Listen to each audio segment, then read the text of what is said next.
Mega GK mega GK mega GK mega GK mega GK mega GK mega GK mega GK. तो अगर हम इस notes को देखें बेटा तो सबसे पहला क्या आता है, इंडियन आर्मी डे 2025। मैं अपने पेन को दूसरा ले लेता हूं सो दैट मैं यहाँ पे आपको चला के दिखाऊं और आपको टिक पहले से दिख जाए। और मैं थोड़ा सा साइड में हो जाता हूँ, इधर की तरफ हो जाता हूँ, अब आपको पूरा दिखेगा।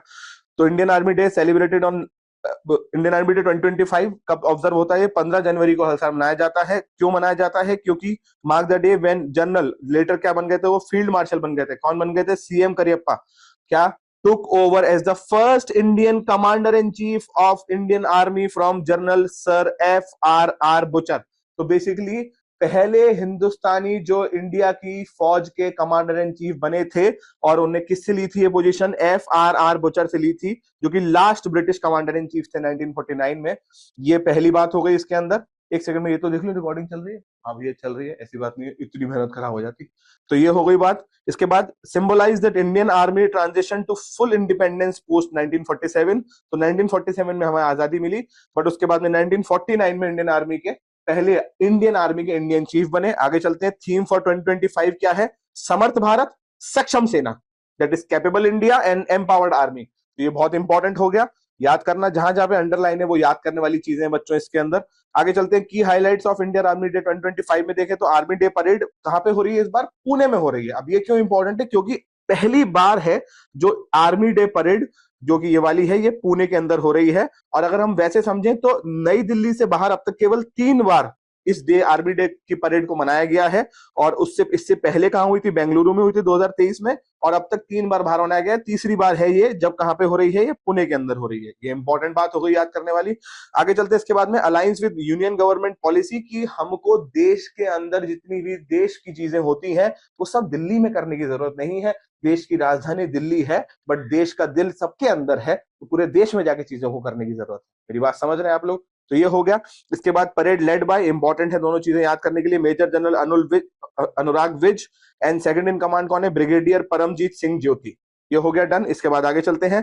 सिग्निफिकेंस ऑफ पुणे क्या है बेटा? मराठा एम्पायर का पूरा हेडक्वार्टर था पुणे में, हम सब जानते हैं। उसके बाद की डिफेंस इस्टेब्लिशमेंट इतने सारे हैं पुणे के अंदर। सबसे पहला साउथर्न कमांड का हेडक्वार्टर है। बॉम्बे इंजीनियरिंग ग्रुप सेंटर्स जो 200 साल पुराना सेंटर है, वहां पे सिचुएटेड है। प्रीमियर इंस्टीट्यूशन जैसे कि national defence academy, armed force medical college, college of military engineering, military intelligence training and school depot, and INS Shivaji naval establishment, ये सब कुछ पुणे में है। और आप यहाँ पे हैशटैग देख रहे हैं, मतलब ये याद करना है आप लोगों को। इसके बाद में डिफेंस रिसर्च और मैन्युफैक्चरिंग डीआरडीओ का देखें तो उसके भी 3 सेंटर पुणे के अंदर है, तो इसलिए ये बहुत इंपॉर्टेंट है। अब इसके बाद नेक्स्ट चीज हम लोग क्या समझते हैं? 2025 that is year of defence reform मनाया जा रहा है। अब 2025 ईयर ऑफ डिफेंस रिफॉर्म क्यों है बेटा? बिकॉज उसके अंदर 3 या 4 ऐसे रिफॉर्म्स हैं जो 2025 में लाने की बात हो रही है। इसमें क्या क्या रिफॉर्म्स हैं? सबसे पहले इंटीग्रेटेड थिएटर कमांड। अब मैं यहां रुकता हूं। आप में से जिस जिस बच्चे को इंटीग्रेटेड थिएटर कमांड नहीं पता है बच्चों, मैं यहाँ पे इंटीग्रेटेड थिएटर कमांड समझाऊंगा आपको, तो कम से कम 15 मिनट और जाएंगे, और वो यहाँ पे पॉसिबल नहीं होता है। तो अगर आप किसी जगह पे पढ़ रहे हैं तो अपने सर और मैम से पूछिए, अगर नहीं पढ़ रहे हैं तो फिर आप जाके गूगल पे ढूंढिए और खुद पढ़िए बेटा, क्योंकि ये जानने वाली चीज है। समझ रहे हैं आप लोग बात? और जो हमारे यहाँ पढ़ रहे हैं उनको हम ये नोट्स में और डिटेल में आईजीसी पूरा समझाएंगे, पूरा पढ़ाएंगे।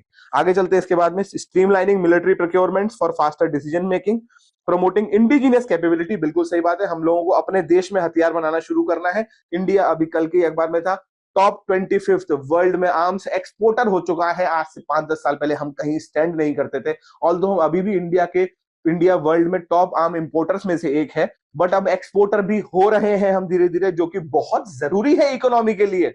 अगर खरीदते रहोगे सामान और बेचोगे कुछ नहीं, तो तुम्हारा रुपी डॉलर के मुकाबले और बाकी करेंसी के मुकाबले टूट जाएगा पूरी तरीके से। और यही समझने के लिए अब हमको थोड़ी देर बाद मैं आपको द डेली गार्जियन का इकोनॉमिक्स का आर्टिकल समझाऊंगा कि क्या रिलेशन होता है रुपये और डॉलर में। पर चलो अभी इसमें आगे चलते हैं, ये समझ में आया। देन इसके बाद में आता है about field marshal KM. Cariappa sir. Born 28 जनवरी 1899, कुर्ग में पैदा हुए थे। एजुकेशन उनकी हुई थी सेंट्रल हाई स्कूल में, कहाँ पे?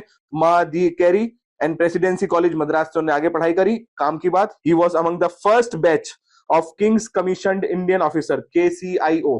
ठीक है, ये हो गया। आगे चलते हैं। इसके बाद में career milestone, first Indian commander in chief of Indian army, held five-star rank of field measure, shared only with Sam Manekshaw. 2 ही लोग हैं जिनको अब तक 5-स्टार रैंक मिली है, एक के.एम. करियप्पा सर और एक सैम मानेकशॉ सर को। ठीक है, इसके बाद में played a key role during the partition of India, led Indian forces in 1947 Indo Pak war, Zojila, Dras, Kargil, इन सब जगहों पे जो युद्ध हुए थे उनमें उनने बहुत इंपॉर्टेंट पोजीशन ऑर्डर वो की थी, क्या प्ले की थी। अवार्ड, सबसे पहला OBE, that is order of British empire. आजकल मैं एक सीरीज देख रहा हूँ, थोड़ा बहुत समय मिल जाता है मुझे, तो मेरे बहुत सारे दोस्तों ने मुझे बहुत टाइम से बताई थी, वो मैं देख नहीं पा रहा था, और उसमें था उनमें उस सीरीज के अंदर जो वहां पे मेन हीरो है उसको ओबीई मिला हुआ है। नेटफ्लिक्स पे वो सीरीज है। आप अगर ये वीडियो देख रहे हैं तो मुझे कमेंट में बताइएगा कि मैं कौन सी सीरीज की बात कर रहा हूँ जिसमें मेन कैरेक्टर को ओबीई मिला हुआ है। आगे चलते हैं। Order of British empire for his role in Burma during world war second, and order of chief commander of the legion of merit by US president. तो ये दोनों जो अवार्ड है ये भी बहुत इंपॉर्टेंट है याद करने के लिए। इसके बाद हम लोग आगे चलते हैं। इसके अंदर हम देखते हैं लेगेसी क्या है। He was advocated for the army as a servant of the people and retired in 1953। और इनके रिटायरमेंट वाले डे पे क्या मनाया जाता है? आर्मी वेटरन डे मनाया जाता है। बच्चे समझ में आ रही है मेरी बात? तो आगे चलते हैं। इसके बाद served as a high commissioner to Australia and New Zealand. इसके बाद नेक्स्ट आता है आर्म फोर्स वेटरन डे। कब मनाया जाता है? 14 जनवरी को, हर साल मनाया जाता है 14 जनवरी को। Celebrated the contribution of tri service veterans.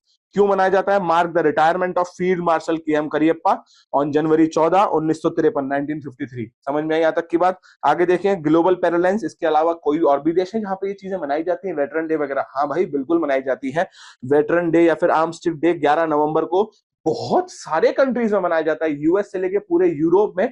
जो जो लोग वर्ल्ड वॉर वन लड़े थे और वर्ल्ड वॉर वन जीते थे उन कंट्रीज के अंदर ये मनाया जाता है, यूएस एंड वेस्टर्न नेशन में। और क्यों मनाया जाता है? क्योंकि वर्ल्ड वॉर वन में जब 11 महीने मतलब नवंबर की 11 तारीख को 11th आवर पे, मतलब 11वें घंटे पे, तो 11th hour of 11th day of the 11th month 1918 में जब उनके सामने वाली फोर्सेस ने, मेनली जर्मनी ने सरेंडर किया था, उसके बाद में ये दिन मनाना शुरू किया गया था। और उसके अलावा एनजेक डे 25 अप्रैल को मनाया जाता है ऐसे ही वर्ल्ड में, और वो मनाया जाता है ऑस्ट्रेलिया और न्यूजीलैंड के अंदर, ठीक है ना। Honours the soldier who served in all wars particularly in Gallipoli campaign of world war one. यहां तक की बात आपको समझ में आई।